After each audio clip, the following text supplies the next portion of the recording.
Hi friends, welcome to my YouTube channel Best Audiobooks of All Time. If you like the content of this video, share, subscribe, hit the bell icon and like. Chapter 3 of The Honjin Murders by Seishi Yokomozo. Chapter 3 The Sound of a Koto. As I said before, a Honjin was a kind of inn in feudal Japan where daimyo lords and other important officials would stay on their way to or from paying attendance on the shogun in the capital, Edo, the old name for Tokyo. Ordinary members of the public were not permitted to stay at a honjin. A family who owned such a high-class lodging house were also members of the elite, and so it followed that this was a place where the rules of high society were closely adhered to. There were differences between a honjin in this region and one on the Tokaido route closer to Edo.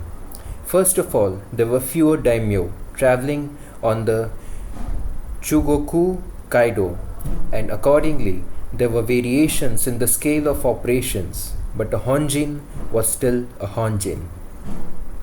In keeping with the honor associated with being descendants of a honjin family, the wedding celebrations of the current head of the Ichinagi clan were expected to be a flamboyant affair.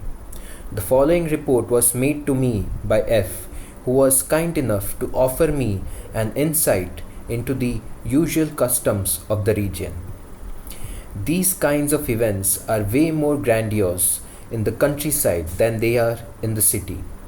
And with a family as important as the Ichinagis and the groom being the heir to the family line, he would be dressed in a kamishimo, the formal dress of the samurai.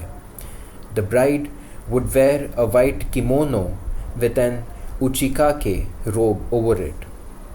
Normally, there would be between 50 and 100 guests. But this particular wedding turned out to be an extremely private gathering. On the bridegroom's side, besides the immediate family members, there was only a great uncle from K-Town in attendance. Kenzo's own brother, Ryuji, didn't even come back from Osaka. The only person to attend from the bride's side was her uncle, Ginzo Kubo.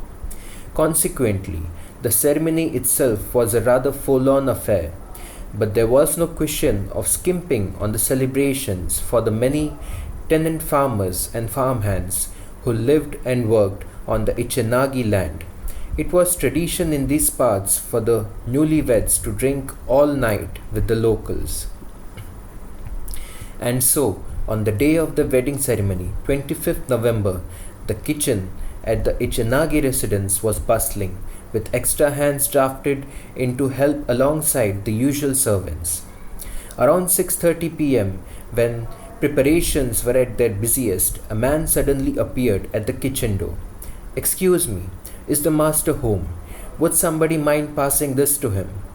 Old Now turned from lighting the fire under a pot to see a man wearing a crumpled felt that pulled down low over his eyes.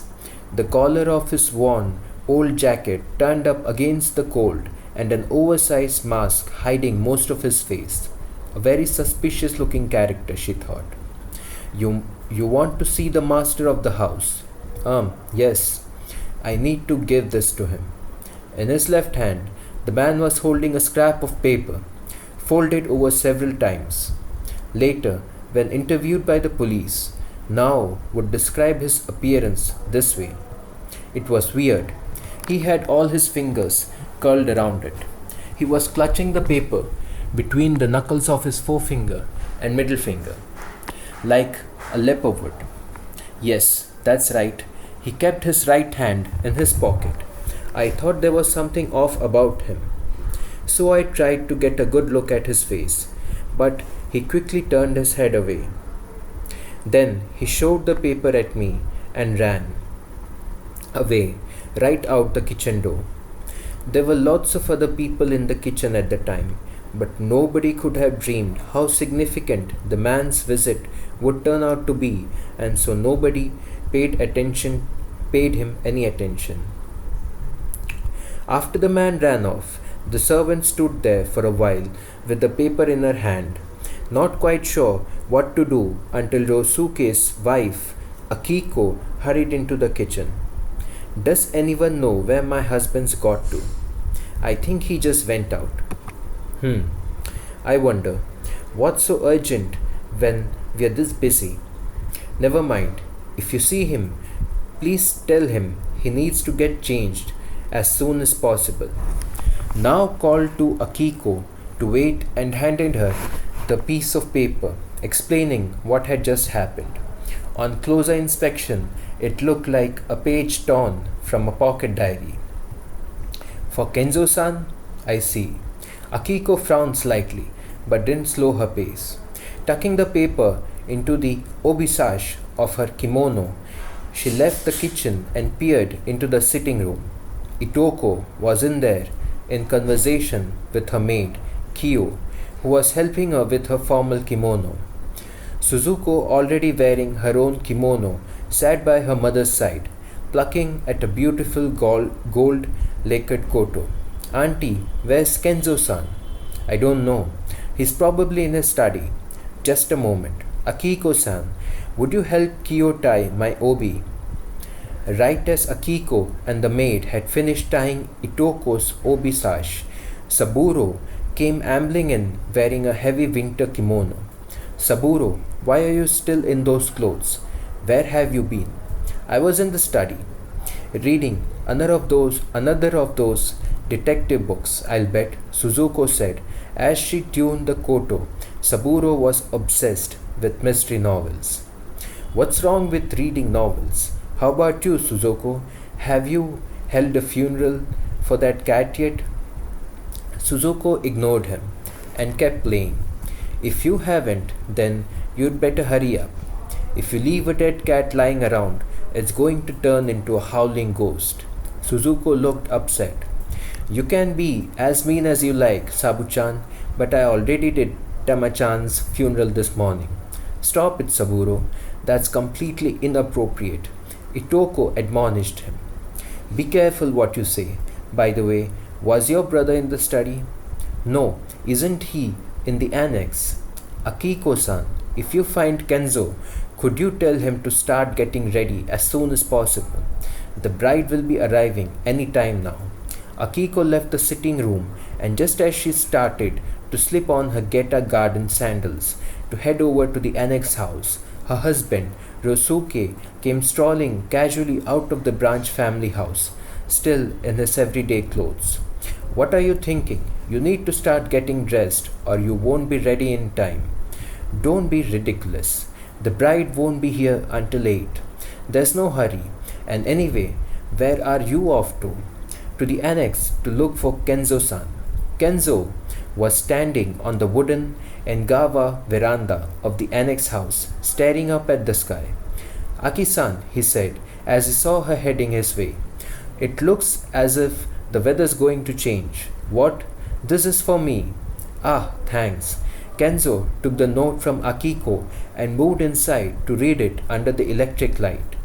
Akiko followed and began to adjust the flower arrangement in the Tokonoma alcove. Aki-san, tell me, who brought you this note?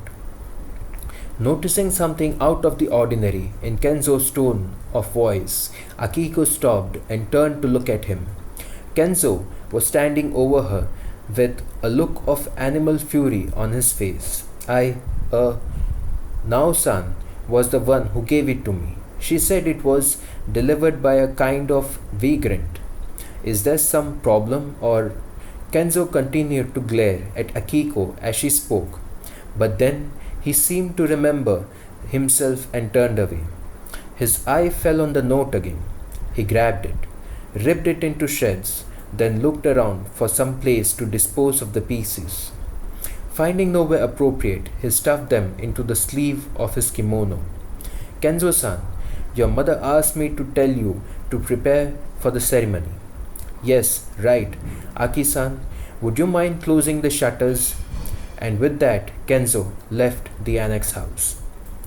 The previous all happened around 7 in the evening. About an hour later, the bride arrived. accompanied by the official matchmakers, and the ceremony began. As I previously mentioned, there were very few wedding guests. On the groom's side, the dowager Itoko, brother and sister Saburo and Suzuko, the branch family husband and wife, Rosuke and Akiko, and one more, a 70-year-old great uncle from K-Town by the name of Ihei. The sole guest on the bride's side was her uncle, Ginzo Kubo. The official matchmaker was the mayor of the village, but this was a mere formality. He was just there for show. After the pledges were made and sake cups exchanged, the beautiful black and gold embellished Koto was brought out and Suzuko performed as had been arranged. Suzuko may have been backward for her age in most regards, but when it came to the Koto, she was incredibly accomplished. The player and the instrument together filled that room with their beauty. However, a Koto performance during a wedding ceremony was very unusual, and the piece that Suzuko played was one that Katsuko had never heard before, so the bride was rather confused. Itoko explained it to her. Many years ago, the wife of the head of the Ichanagi family was a very talented Koto player. It so happened that a noble woman, the daughter of the daimyo, was passing through on her way west for a wedding ceremony and stopped at the Honjin. The expert Koto player performed a song that she had written herself called The Lovebirds. Daimyo's daughter admired the song so much that the next day she sent the family a Koto, which they nicknamed the Lovebird. Ever since, the Ichanagi family has required the bride of the high to play the Koto at her wedding ceremony. The piece that Suzuko just played was the Lovebirds, and the instrument that she used was that very same Lovebird Koto. Hearing this, Katsuko's eyes grew wide. So I should have been playing the Koto just now. That's right. But as I had no idea whether you were aware of a tradition or not, I hesitated to ask and requested Suzuko to play in your place. Katsuko refrained from responding. Instead, Kinzo Kubo answered for his niece. If Katsuko had been asked beforehand, she would gladly have played for you. Really, big sister, do you play the Koto too? Asked Suzuko. Miss, this young lady is going to become a good companion to you, said Genzo, addressing Suzuko, and perhaps she'll be more than just your big sister. She could be your Koto teacher too. Itoko and Rosuke exchanged glances. Seeing this, Genzo spoke up. So then this Koto belongs to Katsuko now. Itoko didn't respond right away, and there was an awkward silence in the room. It was the worldly wise mayor who came to the rescue. If the bride is talented at the Koto, she really ought to have been invited to play today. He turned to Itoko. There's still the final part of the ceremony to take place in the annex building. What do you think, madam, about a second performance? That's true, said Itoko. Would you play for us, Katsuko-san, as you have already had Suzuko perform? The lovebirds, please choose any piece. Something joyful that you like to play. It is after all this family's tradition for the bride to play the Koto on her wedding night. And that was how it came about that Katsuko played the Koto later that evening. The wedding ceremony ended around 9:30 p.m. and that was when the drinking and merrymaking began for guests in the house and kitchen alike. Before they finally get to retire on their wedding night, all newlyweds have to go through something of an ordeal. But in the countryside, it's especially tough. Kenzo and Katsuko were obliged to bring sake to their guests long into the dead of night. As they served the locals in the kitchen, they were treated to lurid songs. Back in the house, of course, they weren't subjected to anything so bad, but great uncle Ihei got blind drunk and started ranting incoherently. This character was the younger brother of Kenzo and Rosuke's grandfather, but he had set up his own branch of the family when he was young, and they referred to him as the sub-branch uncle. Like most elderly men, he was known for being quarrelsome and fond of his drink. On top of that, he had all kinds of objections to and complaints about the wedding. And the more he drank, the worse he got, spewing out his disgust directly to the bride and groom. Finally, they entreated him to stay over, as he was in no state to make it home safely. But he refused to listen. Eventually, after midnight, he announced he was leaving. Saburo, you'd better see him home. Kenzo, who had done a good job of ignoring Ihei's abusive language, was kind enough to be worried about the drunken old man getting home in the dark. And as it's so late, you might as well stay over at Uncle's place soon. It wasn't until they opened the door for Ihei to leave that they all realized it was snowing, and rather heavily too. It was rare for snow to fall at all in those parts, and to see it really piling up, it was natural that everyone was surprised.